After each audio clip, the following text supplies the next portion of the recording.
वह सच्चिदानंद स्वरूप सदा सदा के लिए बस जाए, 1 घंटे के लिए नहीं, 2 घंटे के लिए नहीं, 1 दिन के लिए नहीं, 1 साल के लिए नहीं, आजीवन। आजीवन का मतलब है कि हम परमात्मा में लीन हो जाएं, या हम परमात्मा ही बन जाएं, जीवन मरण के इस चक्कर से मुक्त हो जाएं। इसी आशा को लेकर के हम लोग यहाँ आते हैं। लेकिन कई बार बड़ी विडंबना आ जाती है, समस्याएं आ जाती हैं कि हम उन नियमों का पालन नहीं कर पाते। या इसको ऐसे समझ लो, एक अंधा व्यक्ति है तो वो एक दिन कहीं सर्दी का मौसम है, कहीं घूमने गया है, खेत में या कहीं पर बैठा है, और कोई गुरुजी भी वहां पर बैठे हैं, तो वो अपनी लाठी बगल में रख देता है। लेकिन वही पास में एक कोई सांप भी आ जाता है, उसको ठंड लग जाती है, सांप अकड़ जाता है। अब सांप अकड़ा हुआ है तो वो भी एकदम लाठी जैसा लग रहा है, अंधा आदमी, उसको कुछ दिखता नहीं है, और वह वही सांप को उठा के चल देता है। तो जिसकी आंखें हैं, जिसको दिखाई देता है, वो कहता है कि अरे सूरदास जी, ये छोड़ दो जो तुमने हाथ में पकड़ा है, ये बहुत खतरनाक है, ये तुम्हारी जान ले लेगा।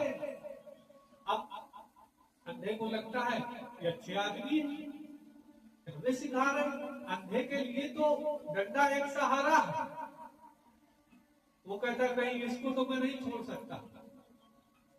अब जो सूरदास है वो मानते नहीं है, कई तरीके से वो समझाते हैं। दूसरा वाला जो आदमी होता है कि महोदय मान जाओ, ये डंडा नहीं है, ये सांप है, कि तुम्हारा जीवन लीला खत्म कर देगा। फिर वो कहते हैं कि तुम तो कह रहे हो कि जीवन लीला खत्म कर देगा, लेकिन ये तो हमारे बुढ़ापे का सहारा है, अगर मैं लाठी नहीं रखूंगा तो जाऊंगा कैसे कहीं पर। वो नहीं मानता है, अपना वही सांप को ही डंडा बनाकर चल देता है। जब थोड़ी दूर चलता है तो उसके शरीर की गर्मी कुछ सांप को पहुंचती है और कुछ धूप निकलती है, सांप के शरीर में गर्माहट आ जाती है, उसमें चेतना लौट आती है।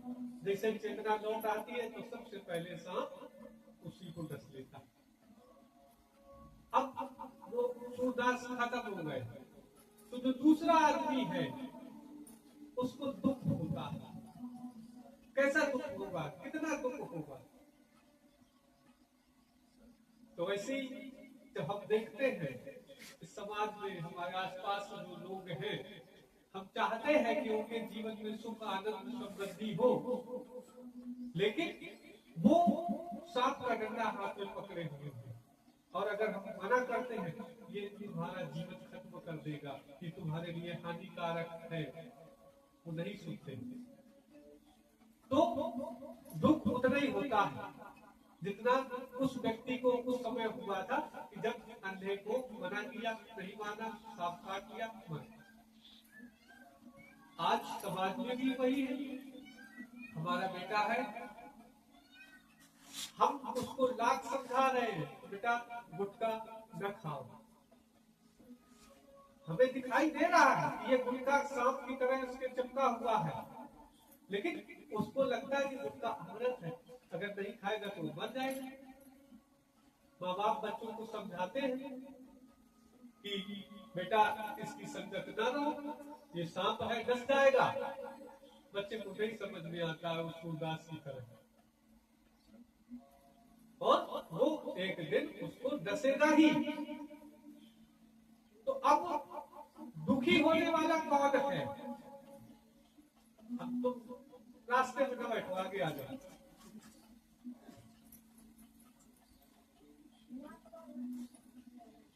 तो तुम लोगों को दुख होता है जब हमारे आसपास भी यही होता है। हमारा सगा बेटा, हमारा सगी बेटी, हमारा भाई, हमारा पति, हमारी पत्नी इसी तरीके के सांपों को पकड़े हुए हैं, और वो सांप को ही अपना सहारा समझ रहे हैं, और तुम उनके लिए दुखी हो रहे हो, तुम रो रहे हो, तुम आंसू बहा रहे हो, जबकि तुम्हें भी दुख उतना होना चाहिए जितना उस गुरु महाराज को हुआ था जो सूरदास को समझा रहे थे कि जब नहीं मान रहे हो तो अपना भोगो। अब वो उसके पीछे नहीं पड़ेगा, वो उसके पीछे नहीं पड़ेगा। देखो दुख तो आएंगे, लेकिन तुम्हें उन्हें पकड़ना नहीं है, क्योंकि जो दुख आ रहे हैं वो कहीं न कहीं उन्होंने खींचे हुए हैं, खुद ने पकड़े हुए हैं।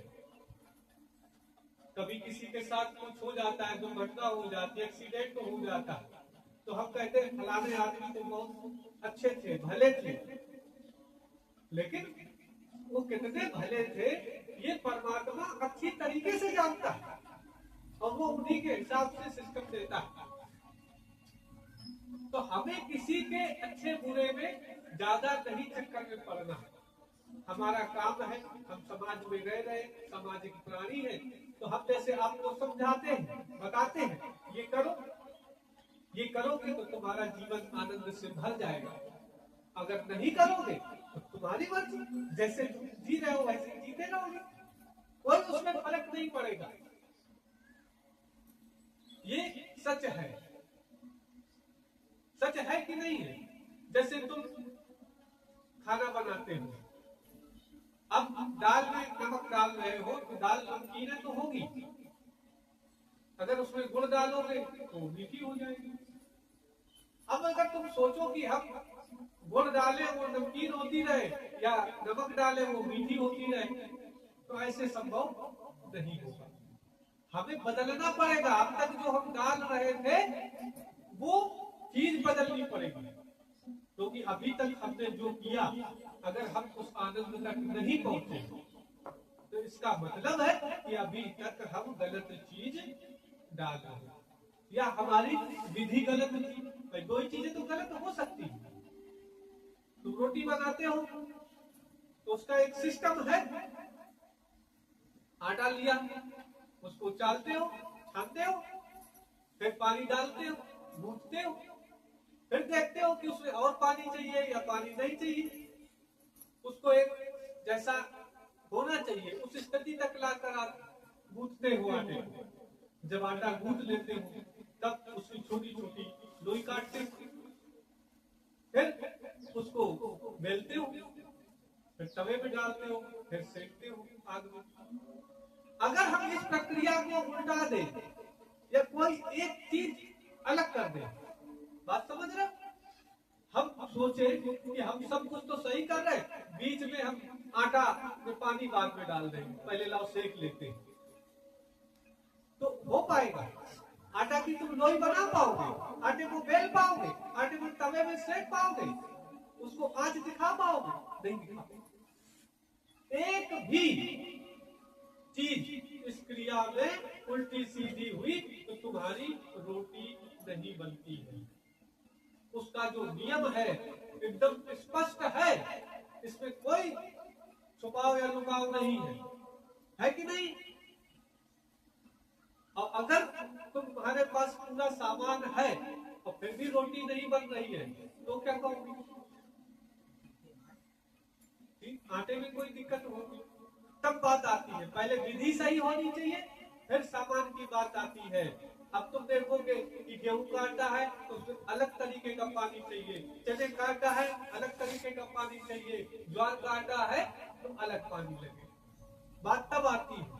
लेकिन पहले विधि, फिर उसमें कैसे क्या क्या चीजें डाली जा रही है।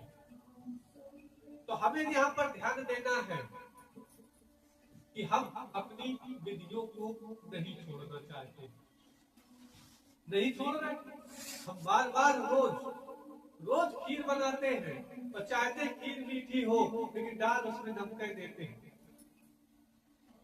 रोज खीर बनाते हैं लेकिन उसमें नमक डाल देते हैं, फिर सोचते हैं कि मीठी नहीं हो रही, गुरु जी ने कुछ गलत बता दिया, या गुरु जी में क्षमता नहीं है, या भगवान बजरंगबली में वो दम नहीं बचा।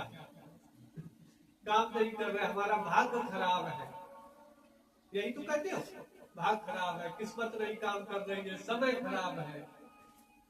तो तुलसीदास कहते हैं बहुत अच्छे शब्दों में, बड़े भाग मनुष्य तन पावा, सुर दुर्लभ सद ग्रंथ गावा, साधन धाम मोक्ष कर द्वारा, पाई न जई पर लोक सवारा, ते परित्र दुख पावही, सिर धुन धुन पछताए, कालई कर्मई ईश्वर ही, मिथ्या दोष लगाए। तब हम काल को कहते हैं कि समय खराब है, भगवान भूल गया है, कर्म खराब थे, पूर्व जन्म के कर्म खराब थे, बाप के कर्म खराब थे, उनका फल बोले बाबा ने ऐसा किया था उसका फल ना पीको, ऐसा कुछ नहीं है, ये सब झूठी बातें हैं। कालई कर्मई ईश्वरई, मिथ्या दोष लगाई, गलत दोष लगाते हैं। कौन लोग? जो लोग अभी तक अपने जीवन का उद्देश्य को नहीं समझे। अभी तक तो अपने जीवन का उद्देश्य क्या लगता है? जब छोटे होंगे तो लगता होगा कि बड़े हो जाए, अपने पैरों पे चलने लगे, दौड़ने लगे, जब दौड़ने लगे तो लगा स्कूल में पढ़ने लगे, डॉक्टर जाए, वहां भी पढ़ने के लिए बोले शादी हो जाए, शादी हो गई, बोले बच्चे हो जाए, बच्चे भी हो गए, अब क्या करोगे? यही था क्या? ये जीवन का उद्देश्य नहीं था। जीवन का उद्देश्य था कि इस जीवन के रहते रहते साधन धाम मोक्ष कर द्वारा, ये साधन है, शरीर साधन है, मोटरसाइकिल है तुम्हारी आत्मा की, ये तुमको लेकर के जाएगी मोक्ष तक, मोक्ष हो जाए, हमारे लिए हमेशा हमेशा के लिए दुख का अंत हो जाए, ये हमारा जीवन का उद्देश्य है। लेकिन हम बार बार उस सांप को पकड़ लेते हैं, उस सांप को पकड़ लेते हैं। जब भी हम भगवान के सामने जाएंगे, भगवान के पास जाएंगे, तो वही सांप पकड़े रहते, भगवान हमारे लड़का का यूं करा दो, आदमी सुधर जाए, जबकि वो सब सांप है, यही तो माया है। वो तुम्हारी लाठी तभी बनेगी जब तुम सचमुच में उस मोक्ष की ओर बढ़ने लगोगे। जब आत्मज्ञान रूपी तुम्हारी आंखें खुल जाएंगी, तब तुम लाठी और सांप में फर्क महसूस कर पाओगे। उसके पहले नहीं। तुम्हें कोई कितना भी समझा ले, अंधे को कोई कितना समझा ले, उसको थोड़ी ना समझ आएगा। जब हमारा हृदय आत्मज्ञान से प्रकाशित होगा, तब हमें दिखाई देगा कि नहीं, अरे हम तो सांप को पकड़े थे। या कई बार तुम्हारे जीवन में भी ऐसी घटनाएं हुई होगी, जो बचपन में या तुमने वैसे शरारतें की होंगी अनजाने में, जब बाद में पता चला कि तुम कितने बुद्धू थे, तुम कितने पागल थे, तुमने कितना गलत किया, तो तुम्हें हंसी आई होगी अपने ऊपर। तो बस वैसे ही है कि जिस क्षण तुम आत्मज्ञान को जान जाओगे, अपने स्वरूप को पहचान लोगे, तुम्हें अपने पूरे जीवन में हंसी आएगी कि हमने अरे क्या कर डाला, इतना कीमती जीवन था, एक एक श्वास का, तो हमने कहाँ लगा दिया, हमने पत्ता खेलने में गुजार दिया, हमने मोबाइल चलाने में गुजार दिया, हमने फलाने को गाली देने में बर्बाद कर दिया। सबसे बड़ी बात कि हम फलाने से लड़ते ही रहे और इस जीवन में हम अमृत छोड़ के विष का पान करते रहे। तो अपने जीवन के उद्देश्य को समझो। हम लोगों को बड़ी किस्मत है, बड़ा भाग्य है, ईश्वर की कृपा है, वैदिक कृपा है। ये देखो, ज्ञान शुरू से रहा है आज तक। आत्मज्ञान की जो बात आती है, तो भगवान ने वादा किया था, ये ज्ञान कभी भी इस संसार से विलुप्त नहीं होगा, कभी भी खत्म नहीं होगा, लेकिन मिलेगा नहीं सबको। बहुत गुप्त से गुप्त कहा, ये ज्ञान सबसे गुप्त है, और मिलेगा किसको? उसी को मिलेगा जो सचमुच में जिज्ञासु होगा, सचमुच में जो व्यक्ति अपने मन में चाह लेगा कि वो ईश्वर है क्या, हमें जानना चाहता है। भाई जैसे तुम्हारे माता पिता हैं, तो उनका जो कुछ है, दान होगी, जमीन जायदाद, रुपया पैसा, वो तुम्हें सब अपने आप मिलेगा। लेकिन अगर तुम यही सोच कर कि यार पापा की पेंशन कैसे निकालें या सास से अंगूठी कैसे बाहर निकलवाएं, अगर जमीन नामे सोच रहे हो, ये सोच करके अपने माता पिता की सेवा कर रहे हो, तो तुम्हें कभी भी माता पिता का जो प्रेम है, जो वास्तविक स्वरूप है, उनका भी ईश्वर का स्वरूप है, वो कभी नहीं दिख पाएगा। उनके लिए तो सिर्फ इतना ही है कि वो इसलिए इस सब चीजों के हकदार नहीं हो जाते हैं तुम्हारी पूजा के कि वो पिता है, वो माता है, वो भगवान है, बस वो भगवान है, इसीलिए सिर्फ क्या मैं उसकी आराधना नहीं कर सकता, या वो गुरु है सिर्फ इसलिए मुझे श्रद्धा भाव हो जानी चाहिए कि यही है कि वो हमारा हर बार कोई काम करते,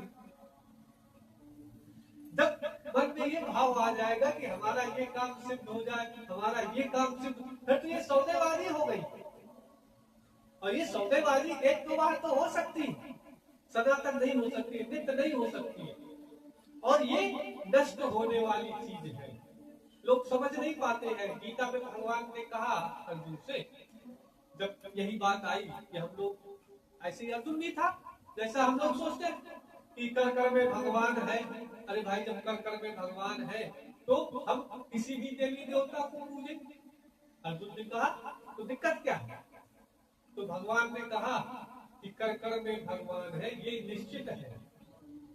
और जब जब तुम किसी भी देवी देवता की पूजा करोगे तो वो पूजा भी मुझे मिलती है, इसमें कोई दो राय नहीं। और उस पूजा जो तुमने किसी उद्देश्य के लिए की है, किसी कामना बस की है, तो वो मैं इच्छा भी पूरी करता हूँ, लेकिन वो सब नष्ट होने वाला है, वो सब नष्ट होने वाला है, वो तुम्हारे काम नहीं आएगा। जिस दिन तुम्हें जरूरत होगी उस दिन वो तुम्हारे काम नहीं आएगा। ऐसा है ये। जैसे तुम आज देखो, गई मंदिर तक, भूखी रही, उपासी रही, सब कुछ है, मांगा कि हमारे लड़का की नौकरी लग जाए। अब भगवान ने कहा ठीक है, तेरी मर्जी, लग जाए नौकरी। अब लड़का की नौकरी लग गई, वो बहू फिर आ गई और फैंसी। तो भाई दहेज 20-25 लाख 30 लाख कौन देगा? कोई बड़े आदमी की बेटी दे पाएगी? और मुझे 25-30 लाख दिया तो वो तुम्हें रोटी देगी, बल्कि तुम खुद दोगे। अब तुम रो रहे कि बहू हमारी सुनती नहीं, वो काहे को सुनेगी? अगर तुमने वही भगवान से मांगा होता कि हम सुखी रहे, तो भगवान अपने हिसाब से व्यवस्था करके तुम्हारी लायक बहू देते, तुम्हारी लायक लड़का देते। तो तुमने तो लड़का मांगा, किसी लड़का सुंदर देखा, बोले भगवान बस ऐसे लड़का देना। अब लड़का वैसे दिया, उसके गुण खराब, अब वो ठोक रहा है तुम्हें। तो अब यही कामना है, ये नष्ट होने वाली है। अब जब वो चोट देती है वो चीजें, तब तुम कहते हो भगवान इनको हटाओ, इनको दूर करो मुझसे, हो गई नष्ट। एक बार की बात है, यही आश्रम में जब शुरू में गुरु महाराज जी रहते थे, तो उनके पैर में बहुत ज्यादा एक साइटिका हो गया, बहुत भयंकर, उठ ही ना पाए, चल ना पाए, बहुत दर्द। तो उस समय हम नौकरी करते थे, तो आए थे छुट्टी में, तो बहुत उसमें परेशान थे, बहुत इलाज कराए डॉक्टरों के पास, सब कोई फायदा ना हो। तो जब हमने उनकी परेशानी देखी तो भजन खूब करते थे। तो हमने कहा कि जब तुम इतना भजन करते हो तो उस परमात्मा से कहो कि ठीक करे अपने घर को। तो उन्होंने एक बात कही जो हमें आज भी प्रेरणा देती है। उन्होंने कहा कि ये मेरी कमाई है और ये मैंने मुक्ति के लिए कमाई की। जो भजन में करता हूँ वो मैं मुक्ति के लिए करता हूँ, इस शरीर के लिए नहीं करता हूँ। ये पैर रहे चाहे चला जाए, मैं भगवान से ये नहीं कहूंगा कि तुम ठीक करो, मैं भगवान से कभी नहीं कहूंगा कि मैं भूखा मर जाऊं, एक अन्न का मुझे दाना दो। जब भी मेरी अगर बात होगी तो मेरी एक ही कामना है, एक ही इच्छा है कि मुझे असली आनंद स्वरूप प्रकट करना, बस। वह जब असली आनंद स्वरूप प्रकट हो जाता है, फिर जीवन मृत्यु का कोई मतलब नहीं रह जाता है। जीवन मृत्यु का मतलब है, जो लोग वहां तक पहुंचे हैं, संत ऋषि, उन्होंने बताया, कहा कि जीवन मृत्यु सिर्फ इतना ही है कि कपड़े जैसे बदल जाए। आज हम लाल पहने हैं और फिर थोड़ी देर बाद हरे पहन लेंगे, बस। अब जिसके पास कपड़े न हो दूसरा, उसका अगर कपड़ा फट जाएगा तो उसको दुख होगा, लेकिन जिसके पास कपड़ों की लाइन लगी हो, नए नए कपड़ा सिले रखे हो, उसको क्या फट जाएगा तो नया मिलेगा, उसको बिल्कुल दुख नहीं होगा। तो ये है उस सच्चिदानंद स्वरूप का वर्णन कि जब हमें किसी भी बात का भय न रह जाए, डर खत्म हो जाए। आज हम डरी तो रहे कि कहीं कुछ गलत ना हो जाए, कहीं कुछ गलत ना हो जाए, कहीं कुछ गलत ना हो जाए। और परमात्मा का साथ का मतलब है कि गलत सही कुछ होगा ही नहीं, ये गारंटी है उसकी। कभी गलत नहीं हो सकता, गलत कभी होता ही नहीं किसी के साथ। अगर तुम सही हो तो कभी गलत होगा ही नहीं। ये अलग बात है कि तुम अपनी गलती स्वीकार न करो। कई बार ऐसा होता है, कल हम एक जगह गए, एक सत्संग में, तो वहां पर एक लोगों की चप्पल बदल गई। अब चप्पल बदल गई तो एक की नहीं थी, एक पुरानी थी। अब दोनों आदमी लड़े पड़े दही के पीछे, बोले हमारी है, वो बोले हमारी है। अब ये तो क्लियर है कि एक की नहीं होगी, इतना तो निश्चित है, पक्का है ना। एक ही आदमी ने लाया होगा एक की पुरानी, लेकिन दोनों मानने को तैयार नहीं है पुरानी। तो वैसे ही हम मानने को कई बार तैयार नहीं होते हैं कि हमारी गलती है। और ज्ञान की शुरुआत हमेशा ध्यान रखो, गलती मानने से ही शुरू होती है। हम अपनी गलती को माने तभी तो सुधार कर पाएंगे। जैसे अंधा है, वो एक बार को अगर ये मान लेता कि हमारी आंखें खराब है, हो सकता है हमसे भूल हो रही हो, हमने गलती से पकड़ लिया हो सकता है सांप हो, क्योंकि उसकी तो आंखें हैं, तो देख रहा है, वो बता रहा है। एक बार वो मान लेता, छोड़ देता, और छोड़ देता तो उसका जीवन सफल हो जाता। इतनी छोटी सी बात है, हम मानने को तैयार हैं, हम स्वीकार करने को तैयार हैं गलतियों को। और जबकि गलती स्वीकार न करना ही अज्ञानता है। अज्ञानी लोग ही गलती नहीं स्वीकार करते, अज्ञानी लोग ही सच को स्वीकार नहीं करते। ज्ञानी लोगों को देखो, वो हर किसी से सीखते हैं, हर दिन सीखते हैं, और छोटे छोटे लोगों से सीखते हैं। वो कभी बखार नहीं करते। पंडितों ने गाया कि नई कहावत सुनी होगी, आया ऊंट पहाड़ के नीचे। तो जो ज्ञानी है, जो ऊंट है, ज्ञानी ऊंट का मतलब है कि जिसको कुछ आता है, जिसमें कुछ ऊंचाई है, वो जब पहाड़ के सामने पहुंचता है तो उसको समझ में आता है कि ज्ञान बहुत ज्यादा है, ऊंचाई लोगों में बहुत है, उसका अहंकार खत्म हो जाता है। तो यही ज्ञानी की निशानी, जिसको थोड़ा सा भी ज्ञान हो गया, उसको ये पता चल जाता है कि मैं बहुत कम जानता हूँ, अभी मुझे और सीखना है, और मुझसे गलतियां होती हैं, और वो बस अपनी गलती सुधारने का प्रयास करता है। और हर बार गलती सुधारो, हर दिन। ऐसा नहीं कि एक बार हम लोग गलती करते हैं।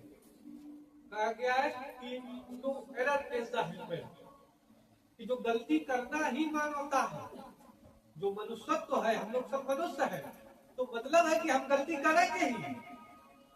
गलती करो, खूब करो, जी भर के करो, रोज करो, दिन भर करो, लेकिन ध्यान रहे कि किसी के साथ कभी गलत मत करो। धोखे से हो जाए, होने दो, कोई फर्क नहीं पड़ता, बस गलत भाव न रखो कि इसका नुकसान हो जाए, ऐसी गलती न करो। गलतियां करो, होने दो, पूजा कर रहे हो, कुछ गलती हो जाने, लेकिन पूजा में कभी ये ना कहो कि पड़ोसी की भैंस मर जाए, ये गलत करना है। और गलती मतलब तुम अगरबत्ती जलाना भूल जाओ या भगवान का नाम लेना भूल जाओ, कोई बात नहीं। गलती हो, जलना छोड़ो, फूल चढ़ाना भूल जाओ, भोग लगाना भूल जाओ, कोई बात नहीं, चलेगा। बल्कि उनका नाम लेना ही भूल जाओ, पूजा करना भूल जाओ, कोई बात नहीं, लेकिन गलत न करो बस। कभी तुम्हारे साथ कोई भी गलत नहीं होगा। और तुम लोग तो इतने किस्मत वाले हो, बड़े भाग मानुष तन पावा, सुर दुर्लभ शब्द ग्रंथ ही गावा। साधन धाम मोक्ष कर द्वारा, पाई न जई परलोक सवारा। ते परित्र दुख पावही, सिर धुन धुन पछताए। काले कर्मई ईश्वरई, मिथ्या दोष लगाए। कि तुम्हें ये बताने वाला आदमी मिला हुआ, ये तुम्हें सुनाया जा रहा है, ये तुम्हें सुनने का मौका मिला है।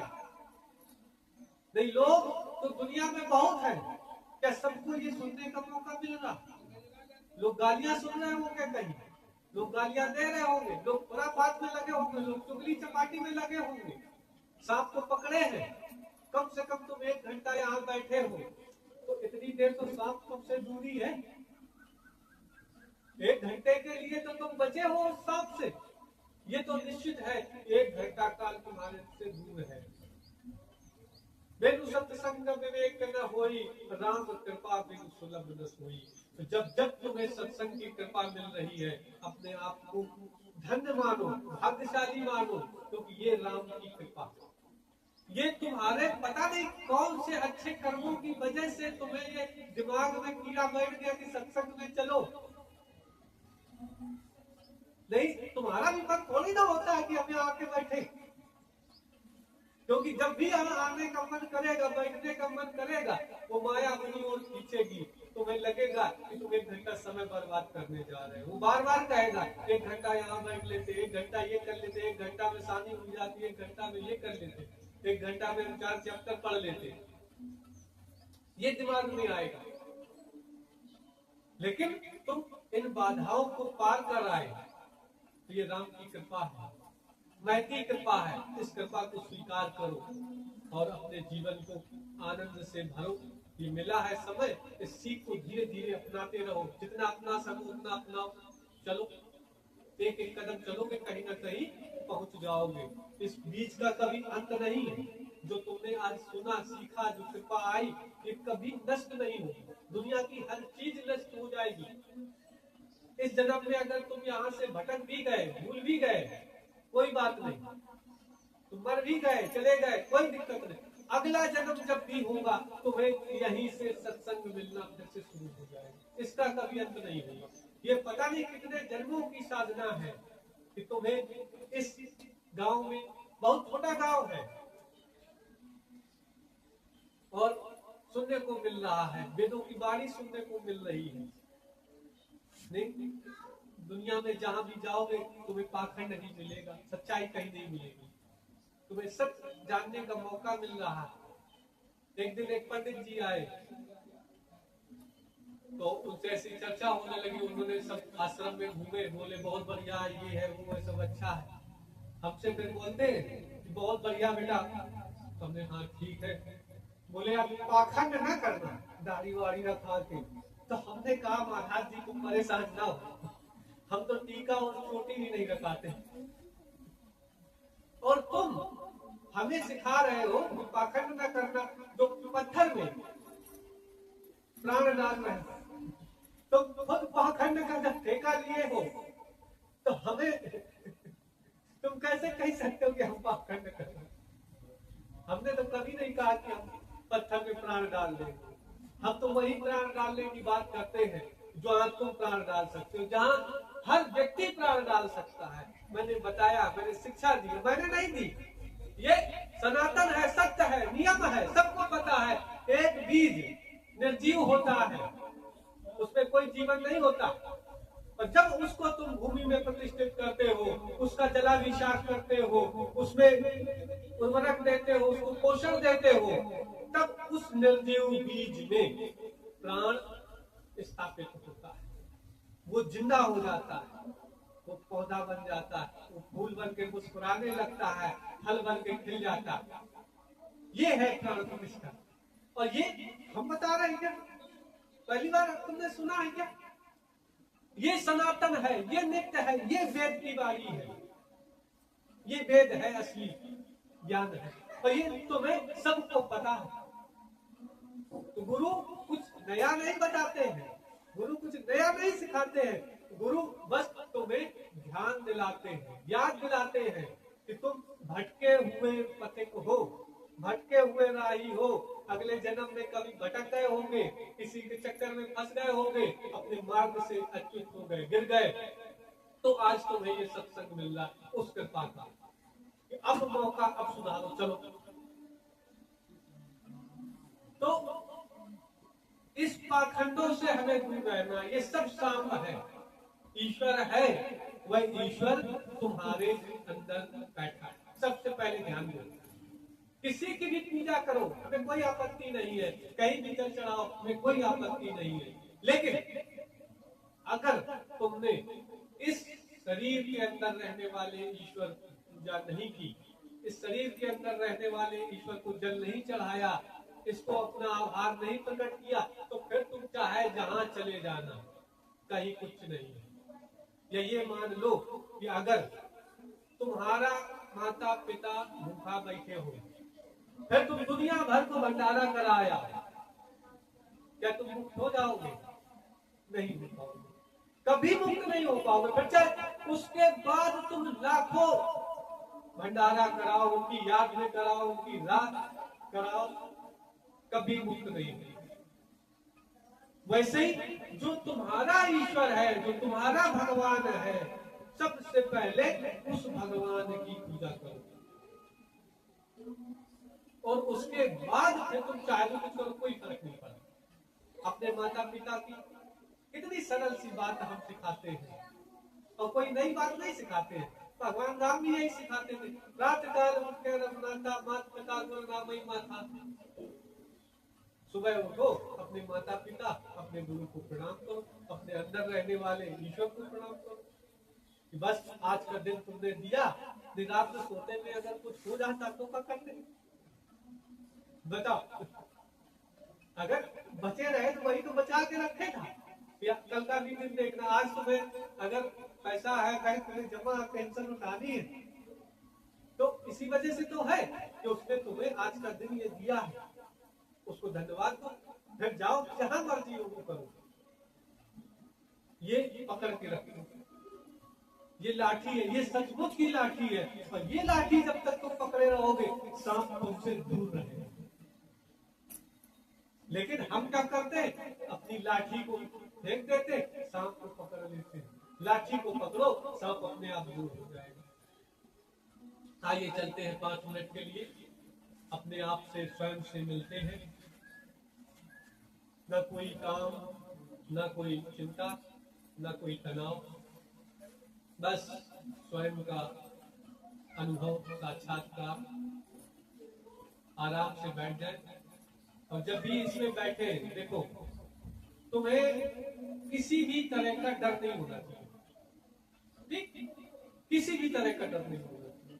जब भी हम कहीं जाएं, किसी गुरु की छाया में जाएं, ईश्वर की छाया में जाएं सचमुच में, तो उसी को समर्पित कर दे। अब उसकी जिम्मेदारी है तुम्हारी रक्षा करना, और अगर तुम ये जिम्मेदारी उसको नहीं दे रहे हो, तो वो उसकी कृपा भी तुम नहीं ले पा रहे। अगर तुम वैसे ही छाता लगाए रहोगे, मान लो बारिश हो रही है और तुम छाता लगाए रहो या मोमिया ओढ़े रहो, तो पानी तुम्हें कभी नहीं भिगो पाएगा। इसलिए एकदम निर्दोष हो जाओ, समर्पण कर दो पूर्ण रूप से अपने आप को। ध्यान में जाओ, अपने अंदर बैठो, ठीक? किसी भी तरह का डर नहीं होना चाहिए, जो होगा ठीक। मतलब आंख बंद करोगे, सांस पे ध्यान करोगे, ये आप गारंटी देते मरोगे नहीं, बीमार नहीं होगे, तुम्हारा कोई नुकसान नहीं होगा। अगर तुम्हें लगता होगा हम आंख बंद कर ले, पता चले सांस पे ध्यान करें, लौट के ना आए। एक बार एक हमारे शिष्य थे, तो वो ध्यान करते रहे। वो बार बार हमसे यही कहे, महाराज जी, गुरु जी, ध्यान नहीं लगता। हम भी परेशान हो गए। हमने ठीक है, अच्छा आज करना। तो अब वो करने बैठे, रात में उन्होंने ध्यान शुरू किया, शाम में अब ध्यान जाए नहीं, सुबह हो गई, जग गए, नहाए, ध्यान चल रहा है। अब परेशान, अब फोन कर रहे, बोले अब ध्यान जा नहीं रहा, अब क्या करें हम? अभी कह रहे थे आ नहीं रहा, अब कह रहे हो जा नहीं रहा। तो ऐसा डरो मत। हमने कहा उनसे कि डरो मत, ध्यान चल रहा तो चलने दो। तो बोले ना, इसको हटाओ, अब जैसे वो वैसे हटाओ। तो हमने कहा हट जाएगा थोड़ी देर में। तो वैसे ही तुम मत डरो कि सांस चली जाएगी, लौट के सांस कहीं नहीं जाएगा। ठीक।